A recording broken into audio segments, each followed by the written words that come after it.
सृष्टि सुंदर सरल रहे, सृष्टि सुंदर सरल रहे। यूएसएड, मोमेंटम और स्मार्ट के सहयोग से अरपा रेडियो की प्रस्तुति हिंसा को नो।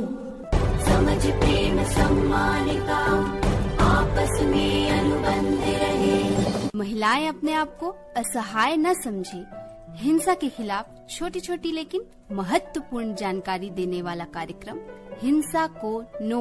महिलाओं पर होने वाली शारीरिक या मानसिक हिंसा पर आधारित साप्ताहिक कार्यक्रम हिंसा को नो। सृष्टि सुंदर सरल रहे।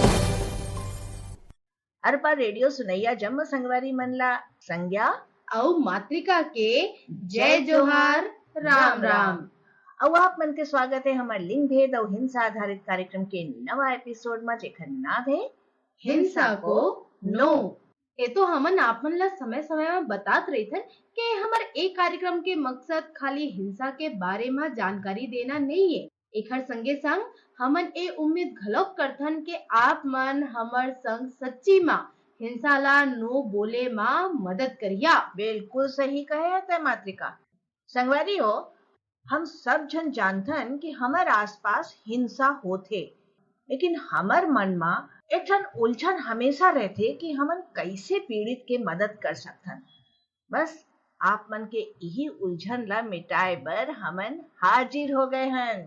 और प्रोग्राम ला आगू बढ़ाए के पहली आज हमन आप मन ला एक ठन नाटक सुनाना चाहथन।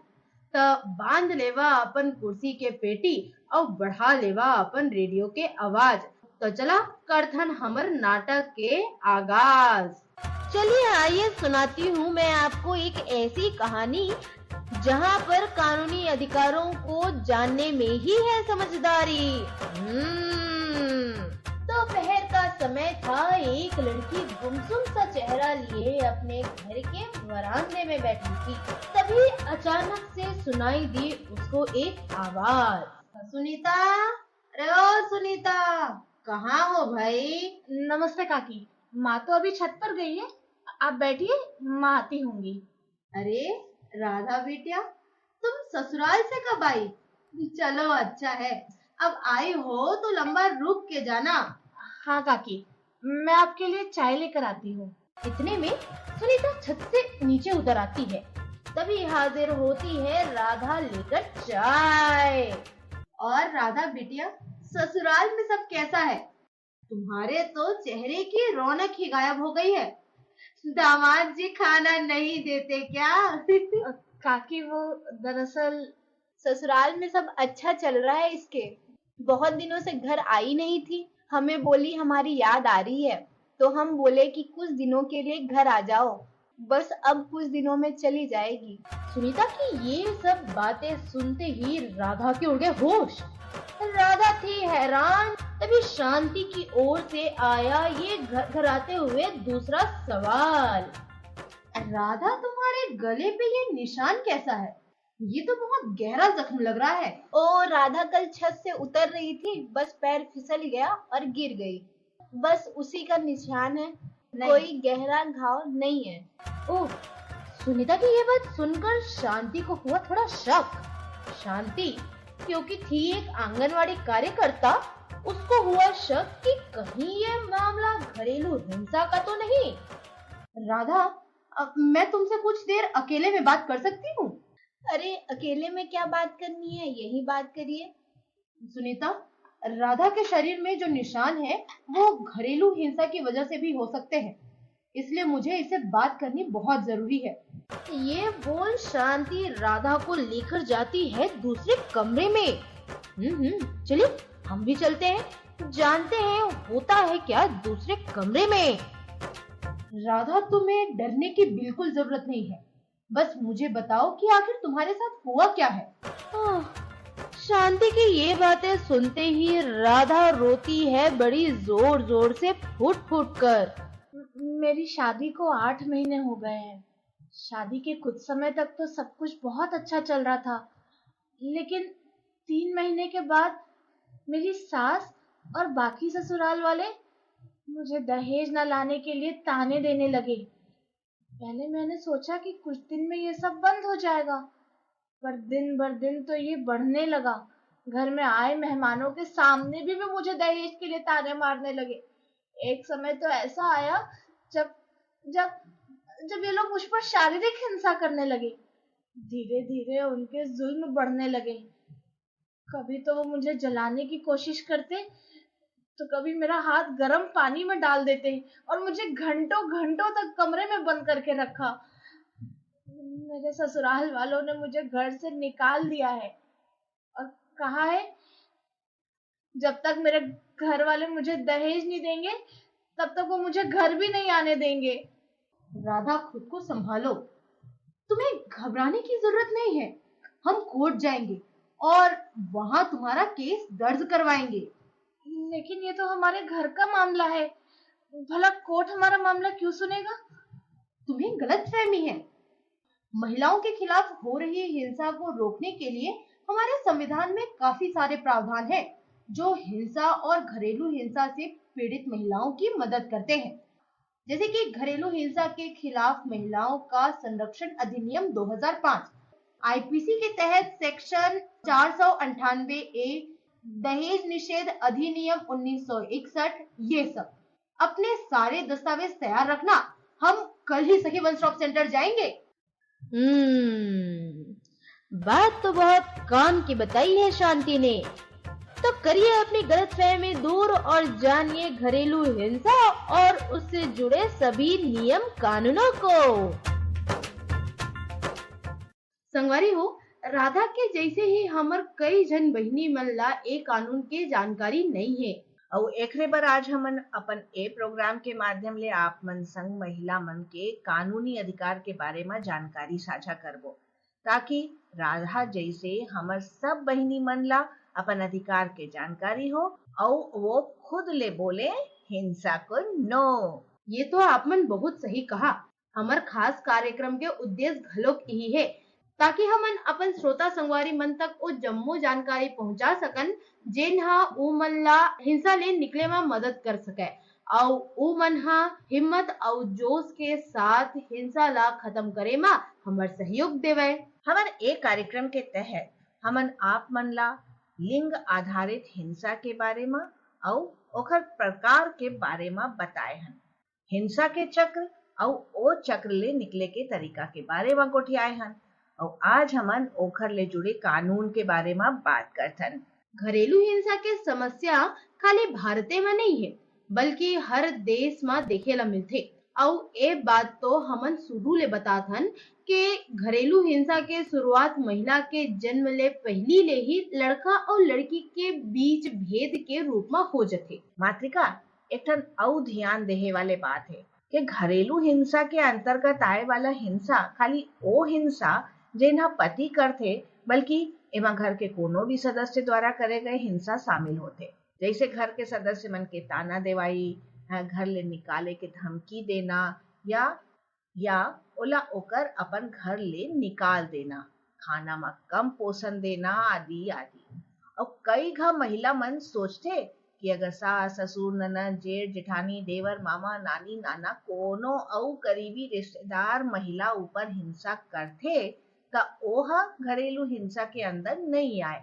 लेकिन श्रोता संगवारी हो, याद रखा कि आपके कोनो भी रिश्तेदार द्वारा करे गए हिंसा घरेलू हिंसा के ही रूप है।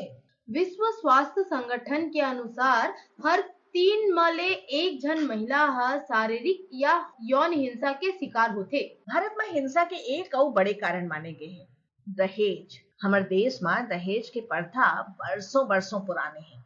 महिला मन के पैदा होए के पहली ले उखर दाई दादा मन उखर दहेज के चिंता करे लागथे।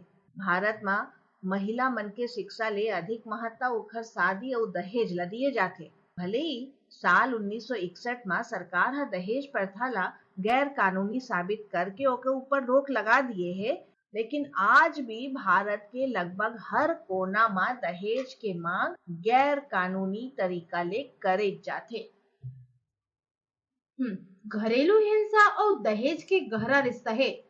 वर्ल्ड डेवलपमेंट नाम के एक ठन संस्था हा 2005 में दहेज के राशि और ओखर से होए वाले हिंसा के बीच के संबंध ला समझे बर एक ठन अध्ययन करिस। ए अध्ययन में उम्मीद ले कम दहेज भुगतान हा महिला मन के ऊपर खतरा ला दर्शाथे। एक खतरा मन में शारीरिक और भावनात्मक शोषण जैसे मारना और लगातार सेहत में गिरावट शामिल रही, बल्कि कुछ मामला में तो दहेज के कारण ले मृत्यु और दुल्हन ला जलाना घलोक शामिल है। ओहो मातृका, ते कार्यक्रम के शुरुआत में 498 ए धारा का जिक्र करे रहे ना, आखिर ये 498 का है? देखा, भारत हा एक ठन संवैधानिक देश है। यहाँ सब्बो नागरिक मन के भलाई बर उनकर पास कानूनी अधिकार है, जेकर इस्तेमाल करके ओ मन हा अपन ऊपर होवत अत्याचार के खिलाफ आवाज उठा सकत है। ऐसने ही हमार संविधान में दाई और बहनी मन बर घलोक कुछ कानूनी अधिकार संरक्षित करे गए है, जिन अधिकार मन ले महिला मन अभी तक वंचित है। अरे मातृका, चिंता का बात के है? जेन अधिकार आज तक हमार बहिनी मन ला नहीं मिले रही, ओकरे जानकारी तो हमन देवत हन, ताकि ओ मन जागरूक हो पाए और सही समय आए में अपन अधिकार के इस्तेमाल कर सके। अपन कानूनी अधिकार के बारे में और जाने बर हमन चलथन सीमा गोस्वामी मैडम करा। अच्छा, हमार जिला के संरक्षण अधिकारी। हो नमस्कार, स्वागत है आपका पर रेडियो के इस कार्यक्रम में। आज हम बात कर रहे हैं जिला महिला संरक्षण अधिकारी सुश्री सीमा गोस्वामी जी से। हम इनसे जानेंगे कि एक महिला जब किसी तरह से घरेलू हिंसा का शिकार होती है तो किस किस तरह की वो महिलाओं के क्या अधिकार होते हैं, किस तरीके से वो कानूनी सहायता ले सकती हैं। गोस्वामी मैम, आपका स्वागत है अरपा रेडियो के इस कार्यक्रम में। हेलो, सबको मेरा नमस्कार। या मैं आपसे सबसे पहले ये जानना चाहूंगी कि जब हम घरेलू हिंसा की बात करते हैं तो लगभग अभी वर्तमान समय में सखी वन स्टॉप सेंटर की जैसे हम बात कर रहे थे, उनके माध्यम से आपके पास प्रकरण आ रहे होंगे या महिलाएं आती होंगी, तो लगभग एक महीने में आपके पास कितने प्रकरण आ रहे हैं? क्योंकि बिलासपुर दूसरे नंबर पे है घरेलू हिंसा में। अच्छा, पहले नंबर पे दुर्ग है, दूसरे नंबर पे बिलासपुर है। बिलासपुर में वैसे महीने में तो 10 से 15 केसेस हमारे यहाँ आते ही हैं। 20 भी हो जाते हैं, लेकिन इससे कम नहीं होते हैं। अच्छा मैम, आपसे ये भी जानना चाहेंगे कि महिला के किस तरीके के कानूनी अधिकार होते हैं और घरेलू हिंसा होने के क्या कारण होते हैं, किस तरह के प्रकरण आपके पास आ रहे हैं? अधिकांशतः घरेलू हिंसा के प्रकरण ये शराब पीने के कारण आ रही है, अशिक्षा भी है और पुरुषों का एक्स्ट्रा मैरिटल अफेयर, पति पत्नी के विवाद का जो कारण होता है इसकी एक्स्ट्रा वजह से। मैरिटल अफेयर है। क्योंकि पुरुषों के द्वारा दूसरी शादी कर लिया जाता है, उससे महिलाएं प्रताड़ित होती हैं, बच्ची वो ध्यान नहीं दिया जाता पत्नी पे, है ना? दूसरी शादी करके ले आते हैं और पहली महिला को घर से निकाल दिया जाता है। मतलब आमतौर पर अभी आप ये समस्या बिलासपुर में आपको लग रहा है कि इस तरह के ज्यादा अधिक प्रकरण आ रहे हैं? शराब है और ये एक्स्ट्रा मैरिटल अफेयर। मैम, आपसे ये जानना चाहेंगी कि अगर किसी महिला के ऊपर किसी तरह की हिंसा होती है तो वो किस तरह से कानूनी सहायता ले सकती है, या उसे किस किस तरह की मदद शासन की तरफ से या जो शासन की योजनाएं हैं जो महिलाओं के लिए बने हैं उनसे किस तरह की सहायता मिल सकती है? देखिए, अगर महिलाओं के ऊपर घरेलू हिंसा होता है तो सबसे पहले वो पुलिस में भी रिपोर्ट कर सकती है, या फिर हमको संरक्षण अधिकारी को भी रिपोर्ट कर सकती है, चाहे तो वो न्यायालय में भी परिवाद कर सकती है, या फिर अभी इतनी सारी हेल्पलाइन बनी है। देखिए, सखी में भी 5 दिन की उनको शेल्टर की व्यवस्था है, वो वहाँ भी रह के सोच समझ के आगे अपना जो भी उनको सहायता चाहिए वो हम उनको अवेलेबल करा सकते हैं। मैम, आपसे ये भी जानना चाहेंगी कि एक पीड़ित महिला के पास क्या क्या कानूनी अधिकार हैं? जी हाँ, वो भरण पोषण भी ले सकती हैं और घरेलू हिंसा अधिनियम के अंतर्गत वो DIR भी करवा सकती हैं, घरेलू हिंसा भी करवा सकती हैं, और सुरक्षा का भी अधिकार हो। हाँ, सुरक्षा का भी है। हाँ जी।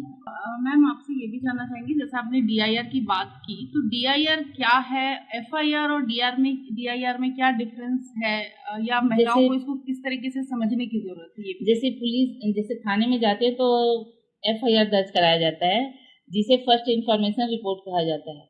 उसी प्रकार DIR भी है, इसे भी डोमेस्टिक इंसिडेंट रिपोर्ट कहा जाता है, क्योंकि ये डोमेस्टिक इंसिडेंट रिपोर्ट ऐसे है जो कभी भी विवाह के दरमियान कभी भी हो सकता है। इसके लिए ऐसी कोई समय सीमा तय नहीं की गई है कि विवाह के 1 महीने बाद होगी कि 2 महीने बाद होगी, ये कभी भी हो सकती है। विवाह के 10 साल बाद भी हो सकती है और 20 साल बाद भी हो सकती है। इसमें पीड़िता को ये अधिकार रहता है कि वो कभी भी अपना डोमेस्टिक वायलेंस का केस दर्ज करा सकती है, चाहे वो न्यायालय में करा सके या संरक्षण अधिकारी के पास वो दर्ज करा सकती है। मैडम, जैसे प्रकरण की आपने बात करी कि शराब की वजह से बहुत सारे प्रकरण आते हैं, और भी जैसे घरेलू हिंसा के बहुत से अलग अलग प्रकार हैं, जैसे कि आपके यहाँ पर जो प्रकरण आ रहे हैं उसमें आप जैसे कि आर्थिक हिंसा, क्या इस तरह के प्रकरण भी आते हैं, या मानसिक प्रताड़ना, जिसमें सिर्फ मानसिक प्रताड़ना हो, शारीरिक तो नहीं लेकिन सिर्फ मानसिक हिंसा हो, इस तरह के प्रकरण अब भी आ रहे मानसिक हैं? प्रताड़ना है, अगर घर में पति अगर आर्थिक सहयोग नहीं करेगा तो महिलाएं तो प्रताड़ित होंगी, क्योंकि बच्चे हैं, उनको पढ़ाना है, लिखाना है, ये सब वो कहाँ से पूर्ति करेंगी। एक समय बाद उनको ये कह दिया जाता है कि जाइए, तुम्हारे माँ बाप ही तुम्हारी पूर्ति करेंगे, तो ये कहाँ तक उचित है कि भाई अगर मान लीजिए माँ बाप ही पूरे खर्च उठाएंगे तो उनको फिर अपनी बेटियों का पति का विवाह क्या करने से, दायित्व है? हाँ, फिर बेटियों का विवाह करने से कोई मतलब नहीं है। माँ बाप तो सक्षम है अपने बेटियों का खर्च उठाने के, ऐसा तो नहीं है। फिर आखिर जब ब्याह कर उनको इतना सब चीज जो करके विदा किया जाता है देकर, उसके बावजूद भी पति लोग को ये लालसा रहती है कि भाई माता पिता ही खर्च उठाएं, ऐसा क्यों? मैम, आपसे ये जानना चाहेंगी कि जो घरेलू हिंसा अधिनियम है, इसके अंतर्गत हिंसा से जो पीड़ित महिलाएं हैं, जब जैसा कि DIR के माध्यम से आप प्रकरण कोर्ट में रखते हैं, तो कोर्ट की तरफ से इमीडिएट क्या क्या राहत मिल सकती है? इमीडिएट उनको प्रोटेक्शन की सुविधा मिल सकती है, अंतरिम भरण पोषण मिल सकता है उनको, अगर जैसे भी उनकी सहायता है ये कोर्ट के माध्यम से उनको प्राप्त हो जाएगी। मैम, ये जानना चाहेंगे कि संरक्षण अधिकारी या वन स्टॉप सेंटर कैसे किसी महिला की मदद कर सकता है? देखिए, सखी वन स्टॉप सेंटर में जैसे कोई हमारे पास महिला आती है, अगर मान लीजिए उनको शेल्टर की जरूरत है या उनके पास रहने की व्यवस्था नहीं है, तो हम उनको सखी सेंटर में वो करते हैं। फिर उसके बाद उनके परिवार वालों को बुला के काउंसलिंग किया जाता है। अगर काउंसलिंग में उन लोग का मामला अगर मान लीजिए समझौता हो जाता है, तब तो महिला को भेज दिया जाता है। अगर समझौता नहीं होता है तो फिर DIR के लिए हमारे पास आता है, फिर हम उनको कोर्ट में पुट अप करते हैं। मतलब सखी वन स्टॉप सेंटर से उनको इमीडिएट जो सहायता है उसमें काउंसलिंग है, इसके अलावा यदि मेडिकल की जरूरत है, FIR की जरूरत, FIR। प्रश्न और भी है मैम, इस पर थोड़ा सा आपसे डिटेल में जानना चाहेंगे कि प्रताड़ना की बहुत सारे अलग अलग प्रकार के बारे में भी थोड़ा सा हमें बता दीजिए, हमारे जो श्रोता है उनको, कि किस किस प्रकार की हिंसा होती है महिलाओं के साथ। देखिए, 5 प्रकार की हिंसा होती है। पहली तो है शारीरिक हिंसा। शारीरिक हिंसा में है मारपीट करना है या फिर उसको शारीरिक रूप से क्षति पहुंचाना, जिससे वो कोई भी कार्य करने में असमर्थ हो जाती है। दूसरी है यौन हिंसा। यौन हिंसा पति या परिवार के अन्य सदस्यों के द्वारा जबरदस्ती यौन संबंधी स्थापित करना है, जिससे महिलाओं के आत्मसम्मान को चोट लगे। आर्थिक हिंसा ऐसा है जब खर्च के लिए अगर पति पैसे नहीं देगा और हर चीज की हिसाब मांगेगा और उनके माता पिता से पैसे की मांग करेगा, उनको कुछ करने भी ना दे। हाँ, उनको कुछ करने भी ना दे, तो ये इस प्रकार की आर्थिक हिंसा के अंतर्गत है। मानसिक हिंसा वो है जिसमें उसको डरा कर रखना, हर बात पर रोकना टोकना या कई दिनों तक बेवजह बात न करना, नकारात्मक शब्दों का इस्तेमाल करना, महिला को हीन समझना, ताने देना, बेइज्जती करना आदि, ये सब मानसिक हिंसा के अंतर्गत आते हैं। भावनात्मक हिंसा कहना चाहिए पति या अन्य किसी सदस्य के द्वारा महिला की आलोचना करना या उसे शर्मिंदा करना, दोष देना या घर परिवार से अलग करके महिला के ऊपर नियंत्रण करना, किसी से मिलने नहीं देना और अपने परिवार वालों से मिलने पर पाबंदी लगाना, ये है भावनात्मक हिंसा। कई बार महिलाओं को ये शिकायत रहती है कि हमको अपने माता पिता से बात करने से मना किया जाता है, मोबाइल फोन हमारा तोड़ दिया जाता है, और कई बार ऐसा होता है कि हमको अगर मान लीजिए इमीडिएटली हमको किसी पति मार रहा है तो हमको पड़ोस में जाके मोबाइल मांग के फिर अपने माता पिता को बुला के फिर हमको अपने घर आना पड़ता है। ऐसे कई बार सिचुएशंस आए हैं। जी, आपने बहुत अच्छे से मैम घरेलू हिंसा के प्रकार की जानकारी दी है। मैम, एक बात आपसे जानना चाहेंगे जो कि बहुत महत्वपूर्ण है कि ऐसे कौन कौन से कानूनी अधिकार है जो हर महिला को पता होने चाहिए? सबसे पहले तो सुरक्षा का अधिकार है। महिलाओं को सुरक्षा जरूरी है। अगर महिलाओं को सुरक्षा नहीं मिलेगी तो फिर वो आगे मतलब सर्वाइव नहीं कर पाएगी। इसलिए हम लोग सखी वन स्टॉप सेंटर है, जहाँ महिलाएं जैसे घर से हमारी लड़ाई झगड़ा होकर निकली हुई हैं, उनके पास रहने की व्यवस्था नहीं है, तो हम लोग सखी वन स्टॉप सेंटर में शेल्टर की व्यवस्था करते हैं, जहाँ उसे चिकित्सा सुविधा है, पुलिस सहायता है, अगर वो कोई FIR करवाना चाहती है, मतलब वहाँ सखी वन स्टॉप सेंटर में विभिन्न प्रकार के प्रकरण आते हैं जिसमें वहाँ कार्रवाई भी होती है। आज हमारे पास बहुत मतलब संख्या में ऐसे उपस्थित हैं जहाँ मतलब हमको उपलब्धियां हासिल हुई हैं, जिसके अंतर्गत अभी 2023 में अवार्ड भी मिला हुआ है। जी जी, हम ये महिलाओं के क्षेत्र में कार्य करने के लिए बिलासपुर जिले को सम्मानित भी किया गया है। तो ऐसे बहुत सारी उपलब्धियां हैं जो महिलाओं के क्षेत्र में कार्य करके हमें हासिल हो रही हैं। जी। कानूनी अधिकार की जैसे हम बात करें तो मैम महिलाओं को ये पता होना चाहिए कि कहीं ना कहीं ये भी एक बहुत महत्वपूर्ण बात है कि किसी भी तरह की हिंसा को जो है वो ना सहें और उसके खिलाफ आवाज उठाएं। ये भी एक बहुत महत्वपूर्ण बात है ना, जिसके बारे में किसी भी महिला को जानना चाहिए।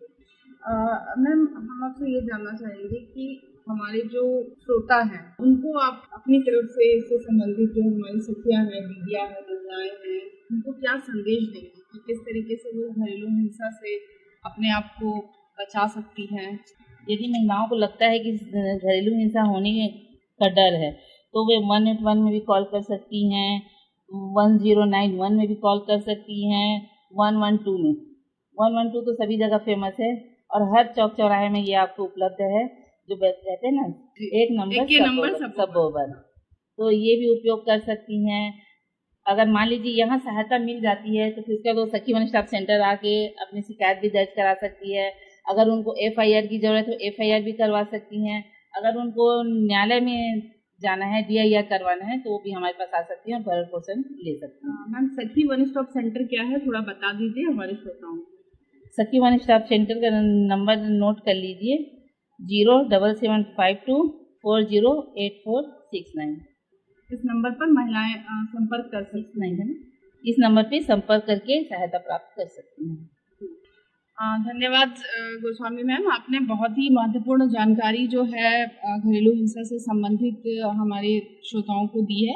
हम आशा करते हैं कि घरेलू हिंसा से जो पीड़ित महिलाएं हैं या इसके अलावा जो सामान्य महिलाएं भी हैं जो हिंसा से पीड़ित नहीं भी हैं, लेकिन उन तक ये जानकारी पहुंचे और ये जानकारी जो है वो अन्य महिलाओं तक भी पहुंचाएं, क्योंकि जब तक कोई जागरूकता नहीं होगी किसी विषय पर, किसी विषय की समझ नहीं होगी, किस तरीके से हमें महिलाओं को किस तरह के अधिकार मिले हुए हैं इसके बारे में हम नहीं जानेंगे या उसका इस्तेमाल नहीं करेंगे, तो इसकी उपयोगिता कोई भी उपयोगिता नहीं रह जाती। इसलिए ज़रूरी है कि हम सखी one stop centre, protection officer किस तरीके से हमारी मदद कर सकते हैं इसको खुद जानें और दूसरों को भी इसके बारे में बताएं, ताकि कोई पीड़ित महिला जो है इसका स्वयं लाभ ले सके, अपने आप को हिंसा से बचा सके और हिंसा को कहे नो।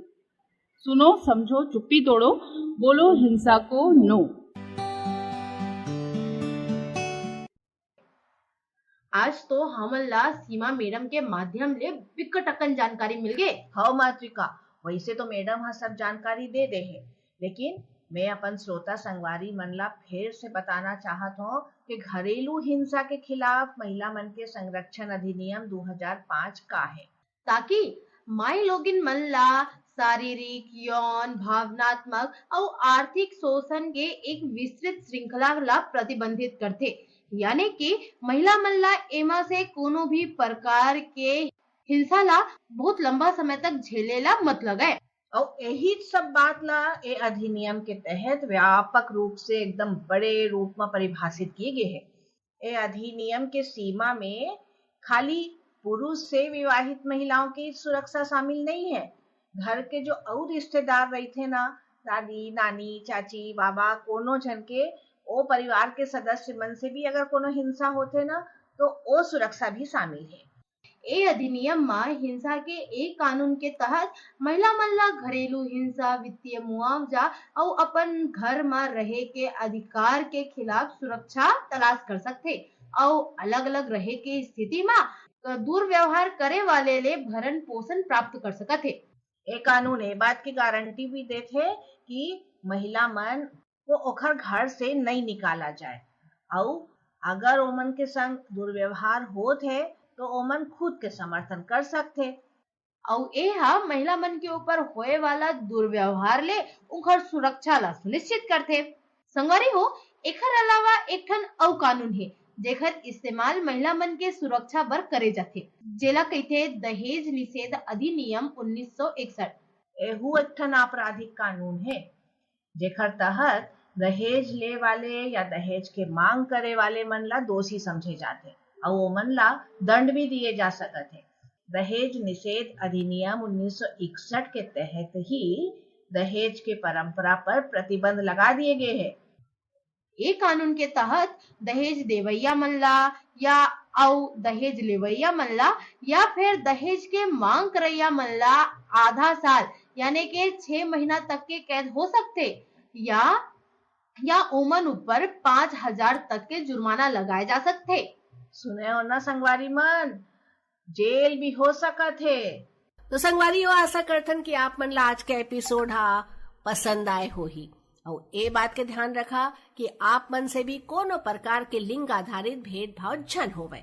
और संगवारी हो, अगर आप मन के आसपास कोनो माई लोगन के ऊपर कोनो भी प्रकार की हिंसा होवत है तो घबराहा जन, आप मन सहायता ले सकत है सखी वन स्टॉप सेंटर के। और बिलासपुर के सखी वन स्टॉप के पता है नूतन चौक सरकंडा बिलासपुर। और सखी वन स्टॉप के नंबर है 07752408469।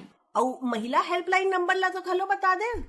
महिला हेल्पलाइन नंबर है 181 यानी 181। और ये सब बात के साथ समय हो गए हैं हमार आप मन से विदा लेहे के। आप मन ला ये कार्यक्रम कैसे लागत है एला हमन ला हमर इंस्टाग्राम, फेसबुक, ट्विटर मा कमेंट करके बतावा। एकर साथे साथ हमार व्हाट्सएप मैसेज करके बतावा। हमार व्हाट्सएप नंबर है 9179132444। और आज के गोठ बर देवा हमन ला इजाजत। संज्ञा और मातृका के करो स्वीकार। जय जोहार, राम राम। और कहें हिंसा को नो। सृष्टि सुंदर सरल रहे।